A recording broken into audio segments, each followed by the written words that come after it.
Selamat siang, saudara sekalian. Jadi, siang ini saya akan membawakan mengenai uretrosil sebelum hamil, selama hamil, dan setelah melahirkan. Ya. Kita ketahui bahwa ureter itu mengangkut urin dari ginjal ke arah kandung kemih. Ya. Di dalam badan kita, ya masing-masing ada dua ureter yang membawa urin dari kedua ginjal ke kandung kemih. Dan panjang dari paru ureter itu sekitar 25 sampai 30 cm. Panjangnya letaknya retroperitoneal dan jalannya tidak lurus, ya, mendekati kandung kemih, yaitu mengarah ke medial dan agak miring dan masuk ke kandung kemih. Gerakan daripada urin ini itu dikarenakan ada gerakan peristaltik daripada otot di dinding ureter ini, ya. Jadi ya, dan frekuensinya itu tergantung daripada produksi urin di ginjal, sehingga frekuensi daripada peristaltik berkisar antara 1 sampai 5 kali per menit, ya. Jadi kemudian ureter itu waktu memasuki ke dalam kandung kemih itu tidak mempunyai katup yang seperti kita bayangkan. Tapi katupnya itu secara fisiologis itu akan menutup kalau kandung kemih itu ada terisi urin. Ya. Dan dinding ureter itu terdiri 3 lapis, ya. Dalam mukosa itu adalah otot, yang di luar ada adventitia. Yang di otot itu, yang di bagian intermediate itu, di 2/3 bagian atas itu terdiri dari 2 lapisan, yang sebelah dalam adalah longitudinal, sebelah luar adalah sirkuler. Dan yang 1/3 distal itu ototnya itu ada 3 lapis, sebelah dalam longitudinal, ya, kemudian ada sirkular dan longitudinal lagi. Ya, kenapa kok ini kita sendiri kita tidak mengerti, ya? Ya, tentu ada berhubungan dengan fungsi. Selama hamil, pembesaran daripada rahim, terutama trimester kedua dan ketiga, itu akan menekan ureter. Ya. Selain itu, ya, kehamilan sendiri itu menyebabkan ada hiperplasi daripada otot-otot muskularisnya. Selain hipertrofi otot, kemudian pengaruh hormon itu terjadi hipotonicity dan hipomotility daripada ureter, ya. Jadi karena kondisi yang disebutkan di atas itu menimbulkan suatu dilatasi daripada ureter. Ya, dilatasi ureter itu ya itu akan ya mempermudah terjadi hidronephritis dan pyelonephritis, ya, dan terutama sebelah kanan karena perbedaan anatomis yang kiri dan kanan. Secara USG, ureter yang bagian abdomen itu sulit diidentifikasi. Yang bagian pelvis bisa diidentifikasi dengan cara USG transvaginal, dan ini merupakan bagian pemeriksaan daripada ginekologi endokrinologi yang untuk mencari bagaimana letak posisi endometriosis yang di dalam pelvis, termasuk di daerah ureter. Ya, ini kita lihat, ya, ini adalah ureter, ya, pada yang tidak ada masalah. Nah, kemudian ini ada yang ada uretrosil. Ya. Ini uretrosilnya saya kasih sebelah lebih jelas. Ya, ini ada uretrosil, ya, kanan dan kiri. Ini penampilan daripada transvaginalnya, ya. Kita lihat. Kemudian uretrosil itu apa? Uretrosil itu daripada ujung daripada ureter itu yang memasuki kandung kemih itu katupnya itu tidak terbentuk sempurna. Dan ini penampilan USG itu seperti balon itu yang digambarkan di atas, dan ya sehingga katup yang secara fisiologis itu yang harus terbentuk itu tidak ya berfungsi dengan seperti yang normal, ya, jadi karena balon, ya, sehingga karena ada uretrosil ini mempermudah terjadi ada peradangan daripada urin, ya. Ini saya mau menampilkan bagaimana ya USG daripada kehamilan 31 minggu dengan adanya suatu uretrosil. Ini uretrosil kiri dan kanan, ya. Jadi uterus kiri dan kanan ini penampilan daripada 3D-nya.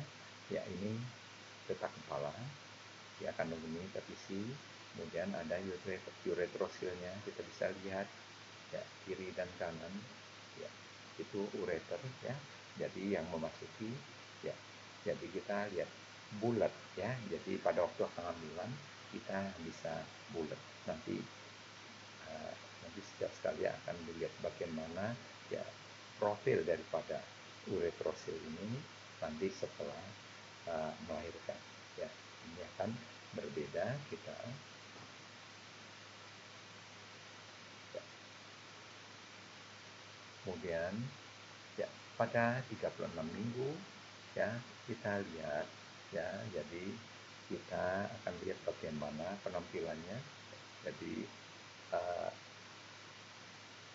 ini ya sudah ada terjadi hidronefrosis daripada ginjal kanan, ya, kita lihat ada ginjal kanan, ada terjadi hidronefrosis, kita lihat, ya, ada terjadi pelebaran pelvis renalis, calices majoris, ya, kita sudah lihat, ya, dan memang vaskularisasi ya masih ada, kita lihat, ya, tidak ya terganggu, ya, kalau kita ukur arteri renalis ini memang itu akan terjadi peningkatan. Nah, kemudian ini ureternya, ya, ini ureternya, ini kita lihat jika terjadi suatu ya pembesaran ya daripada ureternya, ya, normal itu kita sulit melihat ureter ini, ya, jadi ini kita sudah melihat bagaimana ureter ini, kita lihat, ya. Kemudian nah, posisi daripada ureter ini waktu mau memasuki ya bagian kandung kemih itu bentuknya itu ya, ya, lihat kita ya sepertiga distal daripada ureter itu memang menekuk, ya, jadi bentuknya tidak seperti yang di atas lurus, ya, jadi seperti dikatakan tadi ya agak ya ke arah medial dan ke belakang daripada kandung kemih, ya.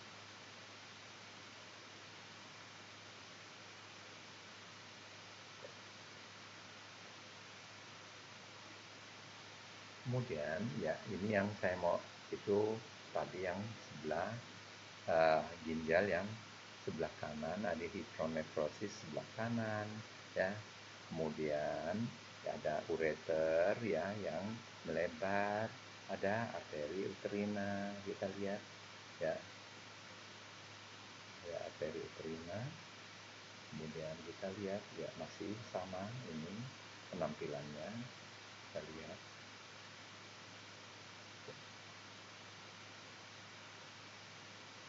ya, yang panah itu arteri uterina, ya, kita tahu bahwa ya bagian A ini ginjal yang kanan, ya. Ini ginjal kanan, ini kita masih hidronefrosis, ya, kita lihat, ya. Oke, ini yang ginjal yang kanan aja ini ginjal yang kiri, ya, ginjal yang kiri normal, ya. Oke, kemudian ya setelah melahirkan, ya, kita lihat setelah melahirkan ya 12 hari kemudian, ya, kita lihat ya ini kandung kemihnya, ya, kandung kemih, kita lihat ya uretrosilnya masih ada, masih kita lihat, kemudian kita coba lihat ginjalnya, ya, ginjal kanannya masih ada, ya, itu masih ada hidronefrosis, tapi calices majorisnya udah lebih jelas, walaupun masih ada pelvis renalisnya masih lebar, dan ureternya juga masih bisa kita deteksi, ya, nanti ya kita susurin sampai seberapa jauh kita bisa lihat. Nah, ini uterusnya setelah melahirkan, ya, itu kandung kemihnya ini, ya, ureter bagaimana ya posisinya terhadap ya, ya setelah melahirkan ya, yang sepertiga distal ya. Jadi ukuran ureter juga udah jauh mengecil ya, ya tinggal sepertiga ya.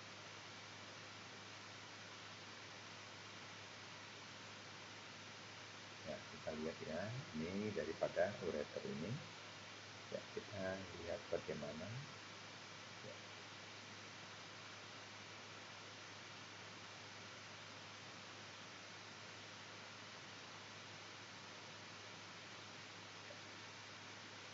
Nah ini uterusnya kita lihat, ini uterusnya ya, yang sudah kosong ya.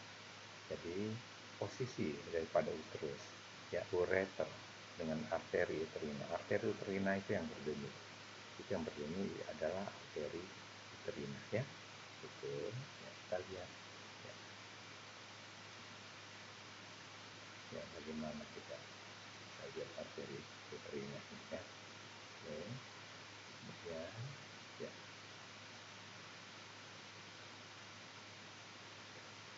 nah, sekarang sebelumnya kita lihat uretrosilnya waktu selama hamil itu ya, balonnya ada bulat sekali, menyebar. Tapi setelah melahirkan kita lihat ya, bisa udah kempes ya, nggak seperti sebelumnya. Dan ini arus ya, di dalamnya urin ya yang mengalir itu juga bisa kita lihat dengan baik ya, kita lihat ya.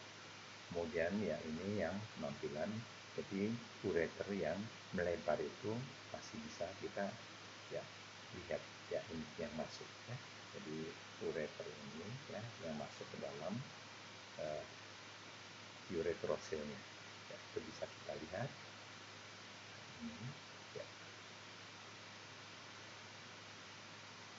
Jadi ini 12 hari pasca SC ya. Pasien ini ada mengalami kendala nggak? Iya, pada hari, jadi ya di hari ke-6 ya, pasca ISA di rumah itu ya tidak bisa ya produk apa, pipis. Nah ini lihat ya, ya bagaimana ya uretrosilnya itu udah kempes. Dan ini bisa kita lihat bagaimana aliran daripada ya uretrosilnya, aliran urin di dalam uretrosilnya ya, itu kita lihat ya. Jadi ini di flow bagaimana ya, dengan di flow ataupun dengan slow flow ini kita bisa tahu bahwa ini keluarnya itu ada lewat ada suatu saluran kecil, jadi bukan seperti katup yang terbentuknya pada keadaan normal. Jadi nah ini kita pakai slow flow ya, ini kita bisa lihat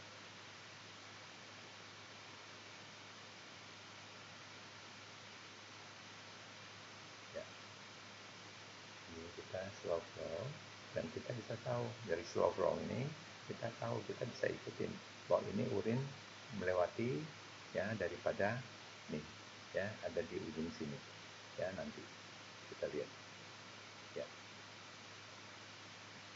Ya ini kita lihat, ini satu ya, iya oke. Ini yang mau tunjukkan. Kemudian eh,